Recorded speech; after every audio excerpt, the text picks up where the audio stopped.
আজকে আমাদের আলোচনার বিষয় কি? হ্যাঁ, শুধু পাংচুয়েশন না, পাংচুয়েশন এন্ড ক্যাপিটালাইজেশন। বেশি না, মাত্র 6টা নিয়ম শিখাবো ইনশাআল্লাহ। হ্যাঁ, এই 6টা নিয়ম দিয়ে তোমরা যে কোনো পাংচুয়েশন, যে কোনো ক্যাপিটালাইজেশন সলভ করতে পারবা। এটা ক্লাস 9 10 এ আসে শুধুমাত্র ন্যারেশন আকারে। ইন্টারমিডিয়েটে যারা আছে এদের ন্যারেশনও আসে, আবার ডায়ালগ আকারেও আসে, দুইটাই আসে। যে 6টা নিয়ম শিখাবো, এই 6টা নিয়ম ডায়ালগের জন্য প্রযোজ্য, আবার ন্যারেশনের জন্য প্রযোজ্য। ঠিক আছে? ন্যারেশন কত প্রকার মনে আছে তোমাদের? ন্যারেশন কত প্রকার? 2 প্রকার। কি কি? মাশাআল্লাহ, মনে আছে, ভালো। একটা হচ্ছে ডিরেক্ট ন্যারেশন, আর একটা হচ্ছে ইনডিরেক্ট ন্যারেশন। তোমাদের বইতে যেটা আছে ওটা শুধু ডিরেক্ট ন্যারেশন আছে, ইনডিরেক্ট ন্যারেশন থাকবে না, আর ইনডিরেক্ট ন্যারেশনের পাংচুয়েশনও হয় না। ঠিক আছে? তাহলে আমরা ডিরেক্ট ন্যারেশনটা দেখবো। হ্যাঁ, আচ্ছা, ডিরেক্ট ন্যারেশন কাকে বলা হয় জানো কেউ? হ্যাঁ, বক্তা নিজে মুখ দিয়ে যে কথাগুলো বলছে এগুলো কি বলা হয়? Direct narration. একটা এক্সাম্পল দেই, একটা এক্সাম্পল দিলেই বুঝতে পারবা। যেমন খেয়াল করো, হি সেড টু মি, সে আমাকে বলল। সে আমাকে কি বললো? ইউ আর কাইন্ড, তুমি দয়ালু।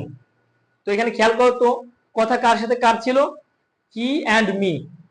তো সে আমাকে কি বলছে? ইউ আর কাইন্ড, তুমি দয়ালু। এই দেখো, একজনের সাথে আরেকজনের কথা হয়েছে না, আর মুখ দিয়ে কি কথা বলছে এটাও আছে না। এই কথাগুলোকে বলা হয় ডিরেক্ট ন্যারেশন বা ডিরেক্ট স্পিচ। তো যদি ডিরেক্ট স্পিচ দেওয়া থাকে, কার সাথে কার কথা, এরপর একটা কমা দিতে হয়। কি বলছি? ডিরেক্ট স্পিচ দেওয়া থাকলে কার সাথে কার কথা, এরপর একটা কি দিতে হয়? কমা দিতে হয়। মনে রাখবা, যেখানে কমা দিবার ঠিক তার পরেই ইনভার্টেড কমা দিতে হবে। কমার পরে কি হবে? Inverted comma. আর এই ইনভার্টেড কমার ভিতর প্রথম যে লেটারটা থাকবে এটা অবশ্যই অবশ্যই কি হবে? ক্যাপিটাল লেটার হবে বা আপার কেসে লিখতে হবে। বুঝতে পারছো?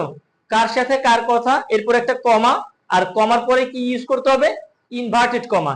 ইনভার্টেড কমা কিভাবে দিবা? ছোট্ট করে 66 লিখবা। ঠিক আছে? আর ইনভার্টেড কমার ভিতর প্রথম অক্ষরটা কি হবে? ক্যাপিটাল লেটার হবে। ইউ আর কাইন্ড, এটা একটা অ্যাসার্টিভ সেন্টেন্স ছিল না? অ্যাসার্টিভ সেন্টেন্স হলে ফুল স্টপ দিব, ইন্টারোগেটিভ হলে কোশ্চেন মার্ক দিব, আর যদি কোনো এক্সক্লেমেটরি সেন্টেন্স হয় তাহলে এক্সক্লেমেশন মার্ক দিব। ঠিক আছে? যেহেতু এটা অ্যাসার্টিভ সেন্টেন্স, তাহলে কি হবে? Full stop. আর কথা শেষ হয়ে গেলে আমরা কি করব? ইনভার্টেড কমা ক্লোজ করব 99 দিয়ে। কেমন? এই প্রথম লাইন কি কারো কোনো সমস্যা আছে? কার সাথে কার কথা, এটাকে কি বলা হয় কেউ বলতে পারবা? যেমন হি অ্যান্ড মি, এই দুজনের কথা হয়েছে না, কার সাথে কার কথা, এটাকে কি বলা হয়? রিপোর্টিং স্পিচ বলা হয়। এই অংশটুকুকে কি বলা হয়? Reporting speech. আর মুখ দিয়ে কি কথা বলছে ওটাকে কি বলা হয়? Reported speech. এটাকে কি বলা হয়? Reported speech. তাহলে কি শিখতে পারলাম? কার সাথে কার কথা, এটাকে বলা হয় রিপোর্টিং স্পিচ। আর রিপোর্টিং স্পিচের পরে অবশ্যই অবশ্যই একটা কমা দিতে হয়। আর যেখানে কমা দেওয়া ঠিক তার পরে আবার কি দিতে হয়? ইনভার্টেড কমা দিতে হয়। আর ইনভার্টেড কমার ভিতর প্রথম অক্ষরটা কি হয়? বড় হাতের হয়। তারপরে সেন্টেন্সটা যেই সেন্টেন্সে থাকবে ওইটা অনুযায়ী একটা পাংচুয়েশন মার্ক ইউজ করতে হবে। কি কথা মুখ দিয়ে বলছে, অর্থাৎ ইনভার্টেড কমার ভিতর যে কথাগুলো থাকে এগুলোকে কি বলা হয়? রিপোর্টেড স্পিচ বলা হয়। ক্লিয়ার সবাই?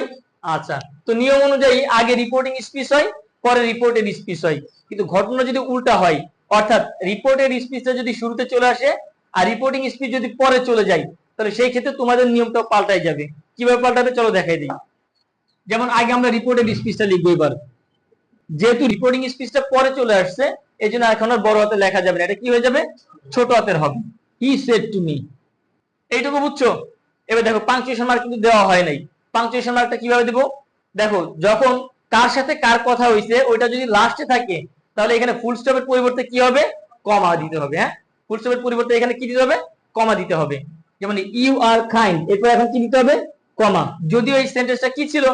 অ্যাসার্টিভ ছিল। অ্যাসার্টিভ হওয়া সত্ত্বেও আমরা ফুল স্টপ দিতে পারি নাই, কারণ কি?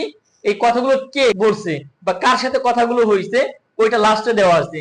রিপোর্টিং স্পিচটা যদি শেষে দেওয়া থাকে তাহলে অ্যাসার্টিভের ফুল স্টপের পরিবর্তে কমা ইউজ করতে হয়। ঠিক আছে? আর আগে আমরা কি করতাম? কার সাথে কার কথা, অর্থাৎ রিপোর্টিং স্পিচের পর কমা দিতাম। এখন আর কমা দিতে পারবো না, যেহেতু কথাই শেষ হয়ে গেছে। এখন কি দিতে হবে? ফুল স্টপ দিতে হবে। আচ্ছা, কার সাথে কার কথা, এটাকে কি বলা হয়? রিপোর্টিং স্পিচ বলা হয়। আর রিপোর্টিং স্পিচের পরে কি দিতে হয়? কমা দিতে হয়।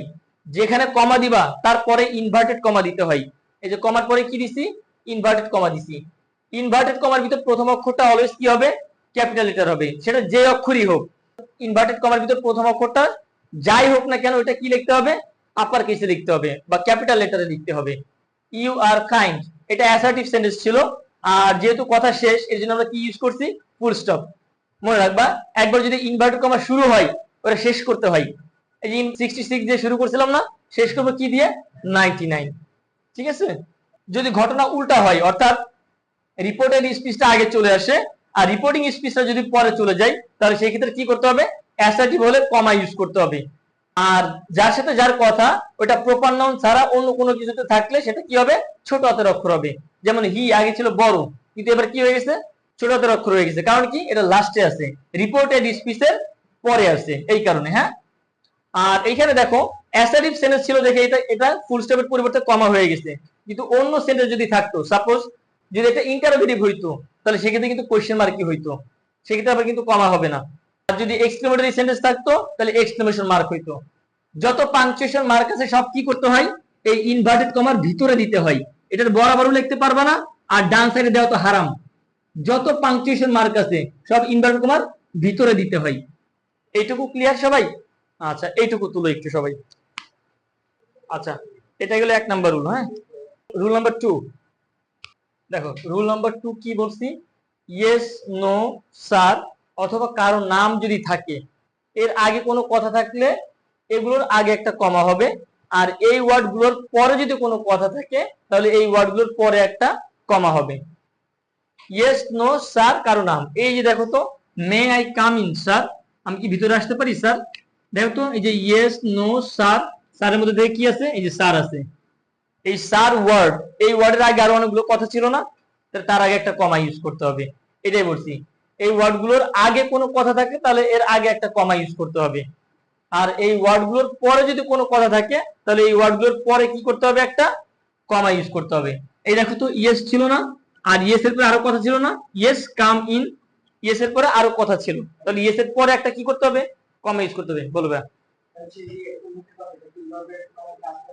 এটা, ওটা তো স্পিচ দেখলে বুঝতে পারবা, স্পিচ দেখলে বুঝতে পারবা। যদি হ্যাঁ মুখ দিয়ে যদি কথাগুলো বলে তাহলে তো ইনভার্ট কমা দিয়ে আটকে দিতে হবে।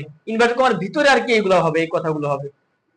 ঠিক আছে, তখন আর কি একটা কমা ইউজ করতে হবে। তাহলে ইয়েস এর পরে আরো কথা ছিল, তাহলে ইয়েস এর পরে কি করতে হবে, একটা কমা ইউজ করতে হবে। এটাও পাবা, এটাও মিস নাই। ঠিক আছে, যে 6টা রুলস দিব ওই 6টা রুলস থেকে পাবা ইনশাআল্লাহ সবকিছু। 2 নাম্বারটা বুঝছো সবাই? আচ্ছা চলো 3 নাম্বারটা লেখাই দিই। আই এবং প্রপার নাউন সেন্টেন্সের যেখানেই থাকুক না কেন সেটা ক্যাপিটাল লেটারে লিখতে হবে।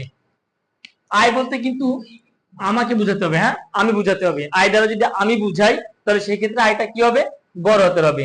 আবার দেখা যাচ্ছে যে আইসক্রিম পাইছো, দিয়া দিলে আইসক্রিমের এটা বড় হাতের, যে আই পাইলে পারে বড় হাতের হবে, এটা বুঝাই নাই। আই দ্বারা যদি কি বুঝাই, আমি বুঝাই, তাহলে সেই ক্ষেত্রে কি হবে, আইটা বড় হাতের।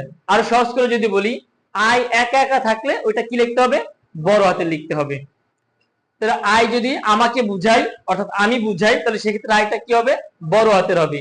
এবং প্রপার নাউন, প্রপার নাউন মানে মনে আছে কারো, যে নাউন দ্বারা কোন নির্দিষ্ট ব্যক্তি বা জায়গার নামকে বুঝাই, যে নাউন দ্বারা নির্দিষ্ট ব্যক্তি বা জায়গার নামকে বুঝাই তাকে কি বলা হয়, প্রপার নাউন। ব্যক্তির নাম থাকুক বা কোন একটা জায়গার নাম থাকুক, এটা সেন্টেন্সের যেখানেই থাকুক না কেন ওটা কিসে লিখতে হবে, ক্যাপিটাল লেটারে লিখতে হবে। ঠিক আছে, যেমন খেয়াল করো, it is a long time, এটা অনেকদিন হয়ে গেছে, when I went there, যখন কিনা আমি সেখানে গিয়েছিলাম। এই যে দেখো তো, আই দ্বারা কাকে বুঝাচ্ছে, আমি বুঝাচ্ছে না, তাহলে আইটা অবশ্যই কি হবে, বড় হাতে লিখতে হবে, হ্যাঁ ক্যাপিটাল লেটারে লিখতে হবে। অন্যদিকে দেখো, আই এম গ্রেটফুল, আমি কৃতজ্ঞ টু মিট তাহসান, তাহসানের সাথে সাক্ষাৎ করে। এই তাহসান কার নাম, একজন ব্যক্তির নাম। দেখো তো সেন্টেন্সের একদম লাস্টে ছিল না এই ওয়ার্ডটা, সেন্টেন্সের লাস্টে হওয়া সত্ত্বেও এই প্রথম লেটারটা আমাদেরকে কি দেওয়া লাগছে, বড় দেওয়া লাগছে। কেন, কারণ এটা একটা প্রপার নাউন। নির্দিষ্ট ব্যক্তির নামকে কি বলা হয়, প্রপার নাউন। আর এটা সেন্টেন্সের যেখানেই থাকুক না কেন, শুরুতে বলো, মাঝখানে বলো, ইভেন শেষে বলো, ওটা কিসে লিখতে হয়, ক্যাপিটাল লেটারে লিখতে হয়। ক্লিয়ার সবাই? এটা বুঝাইছি 3 নাম্বার উঠছে। ঠিক আছে, আচ্ছা আচ্ছা খেয়াল করো এখানে 4 নাম্বারটা দেখো সবাই, সংক্ষিপ্ত নামের প্রত্যেকটা লেটার কি হয়, ক্যাপিটাল লেটারে লিখতে হয়। এসএসসি, বড় একটা নামকে সংক্ষিপ্ত করা হয়েছে না, সেকেন্ডারি স্কুল সার্টিফিকেট, বড় নামকে সংক্ষিপ্ত করা হয়েছে, এগুলাকে কি বলা হয়, অ্যাব্রিভিয়েশন বলা হয়। ঠিক আছে, তো অ্যাব্রিভিয়েশন থাকুক বা অ্যাক্রোনিম থাকুক, থাকলে প্রত্যেকটা লেটার কি হয়, বড় হাতে লিখতে হয়। আবার বিসিএস, বিসিএস বড় নামকে কি করা হয়েছে, সংক্ষিপ্ত করা হয়েছে। হ্যাঁ, একইভাবে আইএলটিএস অনেক বড় একটা নামকে কি করা হয়েছে, সংক্ষিপ্ত করা হয়েছে। তাহলে এটারও প্রত্যেকটা লেটার কি লিখতে হবে, বড় হাতে লিখতে হবে। মনে থাকবে তো, বড় নামকে যদি ছোট করা হয় তার প্রত্যেকটা লেটারকে ক্যাপিটাল লেটারে লিখতে হবে, সহজ ভাষায়। 5 নম্বর উল্টা দেখো, কমার পরে, হ্যাঁ অনেকে প্রশ্ন করে এটা যে ভাই কমার পরে কি বড় হাতে দিব নাকি ছোট হাতে দিব। কমার পরে আই এবং প্রপার নাউন বাদে যাই থাকুক না কেন ওটা কি হবে, স্মল লেটারে লিখতে হবে বা লোয়ার কেসে লিখতে হবে। যেমন যে একটা এক্সাম্পল দিচ্ছি, ইফ হি স মি, যদি সে আমাকে দেখতো, he would come to me, সে আমার কাছে আসতো। এই দেখো তো কমার পরে কি ছিল, হি। যদি এটা একটা সাবজেক্ট তারপরে বড় হাতে লেখা যাবে না, কারণ কি কমার পরে এখানে কি ছিল না, আইও ছিল না, প্রপার নাউনও ছিল না।